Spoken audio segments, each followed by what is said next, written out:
ആഗോള രാഷ്ട്രങ്ങൾക്കിടയിൽ ഡാഡിയുടെ സ്ഥാനത്ത് നിൽക്കുന്ന വ്യക്തിയെ പ്രകോപിപ്പിച്ചാൽ ശക്തമായ തിരിച്ചടിയായിരിക്കും നേരിടേണ്ടി വരുന്നത്.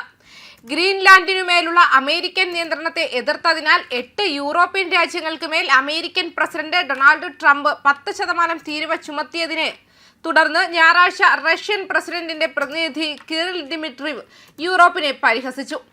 ഡാഡിയെ പ്രകോപിപ്പിക്കരുതെന്നും ഗ്രീൻലാൻഡിലേക്ക് അയച്ച സൈനികരെ തിരിച്ചെടുക്കണമെന്നും ദിമിട്രീവ് യൂറോപ്യൻ യൂണിയനോട് പറഞ്ഞു.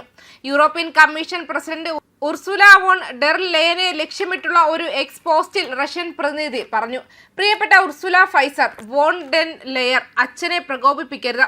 ഗ്രീൻലാൻഡിലേക്ക് അയച്ച 13 സൈനികരെ തിരികെ എടുക്കുക. അയക്കുന്ന ഓരോ സൈനികരും നിങ്ങൾക്ക് 1% അധിക താരിഫ് ലഭിച്ചേക്കാം. ഈ വർഷം ആദ്യം വെടിനിർത്തൽ ലംഘിച്ചതിന് ഇസ്രായേലിനും ഇറാനുമെതിരെ ട്രംപ് നടത്തിയ അശ്ലീല പ്രയോഗത്തെ ന്യായീകരിച്ച നാറ്റോ സെക്രട്ടറി ജനറൽ മാർക്ക് റൂട്ടയുടെ അഭിപ്രായത്തെ പരാമർശിച്ചായിരുന്നു ദിമിട്രീവിന്റെ ഡാഡി എന്ന പരാമർശം. ലംഘനത്തിന് ശേഷം ട്രംപ് പറഞ്ഞു, ഒരു സ്കൂൾ മുറ്റത്ത് 2 കുട്ടികളെ പോലെ അവർ തമ്മിൽ വലിയൊരു പോരാട്ടം നടന്നു.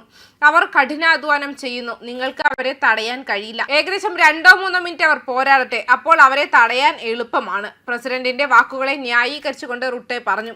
ഡാഡി ചിലപ്പോൾ ശക്തമായ ഭാഷ ഉപയോഗിക്കേണ്ടി വരും. ആർട്ടിക് മേഖലയിലെ സമാധാനത്തിലും സുരക്ഷയിലും യൂറോപ്യൻ യൂണിയൻ തങ്ങളുടെ താൽപര്യം നിരന്തരം ഊന്നി പറഞ്ഞിട്ടുണ്ടെന്ന് പ്രസ്താവിച്ച ഉർസുല വോൺ ട്വീറ്റിലുള്ള മറുപടിയായാണ് ദിമിട്രീവിന്റെ യൂറോപ്യൻ യൂണിയനെ പരിഹസിച്ചത്.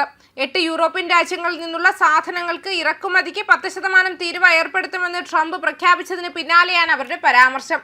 പ്രാദേശിക സമഗ്രതയും പരമാധികാരവും അന്താരാഷ്ട്ര നിയമത്തിന്റെ അടിസ്ഥാന തത്വങ്ങളാണ്. അവ യൂറോപ്പിനും അന്താരാഷ്ട്ര സമൂഹത്തിനും മൊത്തത്തിലും അത്യന്താപേക്ഷിതമാണെന്നും ഉർസുലയുടെ എക്സ് പോസ്റ്റ് പറയുന്നു. നാറ്റോ വഴി ഉൾപ്പെടെ ആർട്ടിക് സമുദ്രത്തിലെ സമാധാനത്തിലും സുരക്ഷയിലും ഞങ്ങളുടെ പങ്കിട്ട അറ്റ്ലാന്റിക് സമുദ്ര താൽപര്യം ഞങ്ങൾ സ്ഥിരമായി ഊന്നി പറഞ്ഞിട്ടുണ്ട്.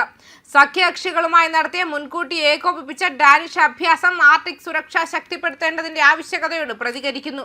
ആർക്കും ഒരു ഭീഷണിയും ഉയർത്തുന്നില്ല എന്നും അവർ കൂട്ടിച്ചേർത്തു.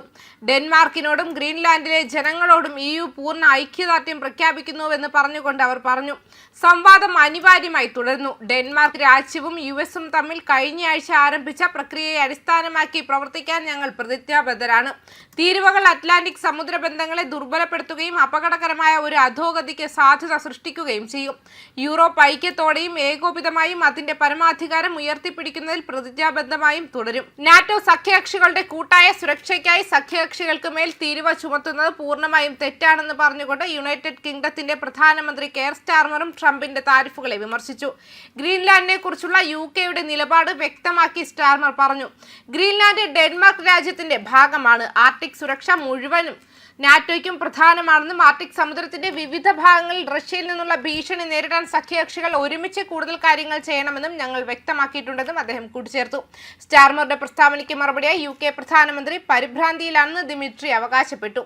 ഡാഡിയുടെ താരിഫുകളെ പാനിക്കിംഗ് സ്റ്റാർമർ പൂർണ്ണമായും തെറ്റാണ് എന്ന് വിളിക്കുന്നുവെന്നും പറഞ്ഞു. ദേശീയ സുരക്ഷയുടെ താൽപര്യാർത്ഥം ഗ്രീൻലാൻഡിനെ ഡെൻമാർക്കിൽ നിന്നും നിയന്ത്രണം ഏറ്റെടുക്കണമെന്ന് ട്രംപിന്റെ ഉറച്ച നിലപാടിനിടയിലാണ് US തീരുവകൾ ഏർപ്പെടുത്തിയതെന്നാണ് വിശദീകരിച്ചിരിക്കുന്നത്.